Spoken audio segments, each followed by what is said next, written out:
Hai guys, Assalamualaikum warahmatullahi wabarakatuh. Selamat datang di channel gua. Dan hari ini hari yang santai, jadi gua pengen bahas obrolan-obrolan yang santai aja. Gua pengen bahas soal kampung miliarder di Tuban. Jadi kalau kalian ingat dan kalian update, mungkin setahun yang lalu itu ada satu kampung di Tuban yang tanahnya dibeli oleh salah satu perusahaan plat merah. Kemudian akhirnya mereka menjadi kaya mendadak, mereka mendapatkan uang segar yang mungkin jumlahnya bermiliar-miliar. Terus kemudian yang terjadi bukannya mereka investasi, tapi mereka malah menggunakan untuk sisi konsumsi. Kenapa gue bilang sisi konsumsi? Contohnya gini teman-teman, gue sambil share beritanya ya. Oke, kita buka. Nah di sini nih. Nih, 5 hal soal kampung miliarder Tuban yang pernah viral, didatangi sales hingga dijaga aparat 24 jam non-stop. Jadi pada waktu itu banyak sales yang datang tuh.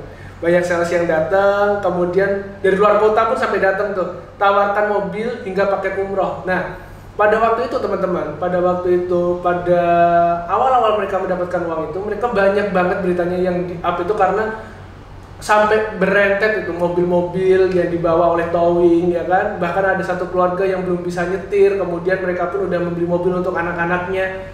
Sampai mungkin 2-3 mobil untuk satu rumah, untuk mencukupi gengsi atau apa, gue nggak tahu sih. Yang pasti itu konsumtif banget. Di satu sisi mereka udah menukarkan kepastian mereka dengan ketidakpastian. Apa yang gue bilang kepastian dan ketidakpastian? Kepastiannya di satu sisi teman-teman. Ketika kalian jual lahan di mana itu menghasilkan aktif income kalian, otomatis kalian secara kepastian kalian sudah tidak punya aktif income lagi. Uang yang biasanya kalian dapatkan dari musim panen mungkin 3 bulan, 6 bulan atau 11 atau 12 bulan sekali, itu otomatis sudah hilang. Ketika kalian udah kehilangan ini dan kalian tidak menumbuhkan kepastian yang baru, misalnya dari sarana investasi atau kalian mungkin membeli tanah, dibangun kos-kosan, dibangun ruko atau dibangun apapun itu yang bisa menghasilkan, kalian sudah terjebak pada kehilangan aktif income. Kecuali kalian mau membangun passive income kalian. Passive income itu terbentuk dari apa sih? Mungkin dari dividen segala macam dan segala macamnya. Tetapi kita harus lihat lagi nih backgroundnya.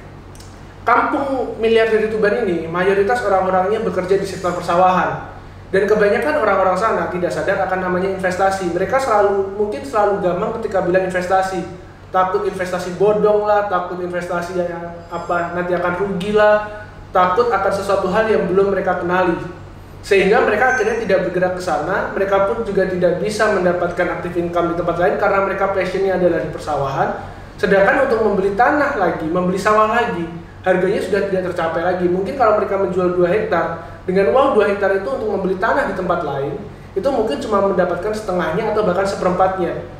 Karena kita tahu ketika kita menjual dengan luasan yang lebih luas, itu akan jauh lebih murah harganya dibandingkan ketika kita menjual dalam petakan kecil. Makanya banyak banget orang-orang yang membeli dalam luasan tanah yang luas, kemudian mereka jual dalam bentuk kapling. Dan harganya pun jadi lebih tinggi. Dia cuma modal memecahkan sertifikat, kemudian menjadikan itu sebagai suatu kafling di satu klaster jatuhnya. Jadi gitu teman-teman. Kemudian selanjutnya gini, kenapa gue bilang ketidakpastian? Mereka selalu menggaungkan dan mereka bilang ditipu karena ada perjanjian, ada yang menjanjikan bahwa nanti anak-anaknya akan bisa kerja di perusahaan plat merah tersebut. Sebentar teman-teman, kita harus berpikir secara realistis ya. Ketika mereka menjanjikan itu belum tentu akan terjadi dan terrealisasi dalam jangka waktu dekat. Misalnya terrealisasi, kalau tidak terrealisasi pun, apakah ada hitam di atas putih, apakah ada perjanjian yang benar-benar di atas materai apabila nanti anak-anaknya bisa kerja di perusahaan plat merah tersebut. Kalau tidak ada kekuatan hukum, dan janji sebatas janji itu pun bisa terjadi. Kita nggak tahu siapa yang menjanjikan, siapa yang dijanjikan, dan bagaimana mekanisme perjanjiannya. Itu adalah suatu ketidakpastian. Suatu ketidakpastian itu kan kita harus selalu menganggap bahwa itu mungkin tidak terjadi. Misalnya mungkin terjadi pun di jangka waktu 1 bulan kah, 3 bulan kah, 6 bulan, 1 tahun, 3 tahun, 5 tahun, atau mungkin 10 tahun baru bisa terrealisasi. Itu pun kalau terrealisasi. Kalau tidak, kita harus mencari kepastian yang lain. Jadi benar, kalau misalnya ada orang yang bilang tidak semua orang siap kaya, itu benar. Karena setiap orang itu punya kemampuan dan literasi ekonomi yang berbeda-beda. Misalnya ada orang yang dikasih uang 1 juta, dia bisa memanfaatkan sebaik mungkin dan bisa membuat itu menjadi 2 juta, 3 juta, 4 juta, 5 juta, bahkan lebih. Tapi ketika orang yang biasa menggunakan uang 1 juta, biasa mengolah uang 1 juta ini tiba-tiba dikasih uang 100 juta, di mana itu di luar kapasitas dan kemampuannya, mungkin malah dari 100 juta bisa turun menjadi 10 juta. Karena memang kemampuannya belum sampai tahapan itu. Kemampuan ekonomi, literasi ekonomi itu dibangun sedikit demi sedikit, bertahap dan juga penuh pembelajaran. Gak bisa namanya instan. Makanya ada orang-orang yang biasa mengelola usaha kecil kemudian tiba-tiba mendapat suntikan dana, tetapi malah yang terjadi sebaliknya. Bukannya mereka menjadi sukses, tetapi usahanya malah menjadi bangkrut karena mereka mengira uang yang banyak itu suatu keuntungan. Padahal untuk orang-orang yang tidak memiliki kemampuan, uang yang banyak itu akhirnya malah menjadi beban. Jadi gitu teman-teman. Gua rasa seharusnya ada pendampingan di mana ketika orang-orang ini, kampung miliarder ini, masyarakat di kampung miliarder ini mendapatkan uang bermiliar-miliar, yang datang bukannya sales gitu loh. Yang datang bukannya sales umroh, kemudian sales asuransi, bukannya sales kendaraan bermotor, bukan itu yang harusnya datang. Tetapi yang datang harusnya adalah mungkin financial planner. Seorang financial planner di-hire oleh mereka dengan mungkin per orang dari per keluarga mungkin membayar berapa juta, akhirnya mereka diajarin bagaimana untuk mengatur keuangan mereka ketika mereka sudah tidak punya active income lagi. Mereka akan di coaching, mungkin diajarin, dikasih tahu mungkin saran investasi terbaik buat mereka itu seperti apa. Apakah mereka termasuk orang-orang yang risk averse atau risk taker, moderat, atau bagaimana. Minimal kalau misalnya mereka masih ada di titik konservatif sekalipun, mereka masih bisa kok untuk mendapatkan keuntungan.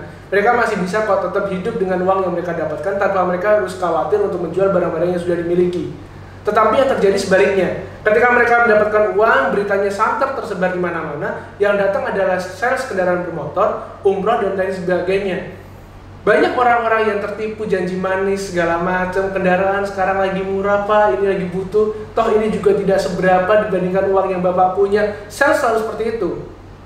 Dan orang-orang yang tidak memiliki literasi ekonomi adalah sasaran empuk bagi sales kendaraan bermotor. Udah pak kredit aja nggak apa-apa, udah pak begini aja nggak apa-apa, udah pak DP-nya kan juga murah, nanti bisa naik mobil baru segala macam. Udah pak kalau misalnya ambil 3 nanti kita potong deh harganya lebih murah. Padahal yang terjadi sebaliknya, mereka jatuh kepada lubang di mana mereka akan mengalami kerugian dan penyesalan pada akhirnya. Jadi teman-teman, kuncinya dan konsepnya sebenarnya, gue mau ngobrol di sini adalah nggak semua orang siap kaya. Kita nggak tahu kapan kita tiba-tiba menjadi kaya. Tapi yang pasti kita punya waktu untuk belajar, kita punya waktu untuk mungkin berkembang, tidak instan, tetapi pasti. Jadi teman-teman, gue nggak menghakimi satu sisi sama lain ya, tapi yang gue harap sih suatu saat ketika ada hal yang terjadi lagi, mereka mungkin ataupun kita mungkin ketika kita mendapatkan rezeki nomplok, durian runtuh segala macamnya, kita bisa memanfaatkan itu dengan lebih bijak. Kita bisa tahu mana kebutuhan, mana keinginan, dan mana yang seharusnya kita singkirkan. Mana yang harusnya kita prioritaskan dan mana yang seharusnya nggak kita prioritaskan. Jadi gitu teman-teman, selamat bermalam minggu. Sampai jumpa di video gue selanjutnya. Wassalamualaikum warahmatullahi wabarakatuh.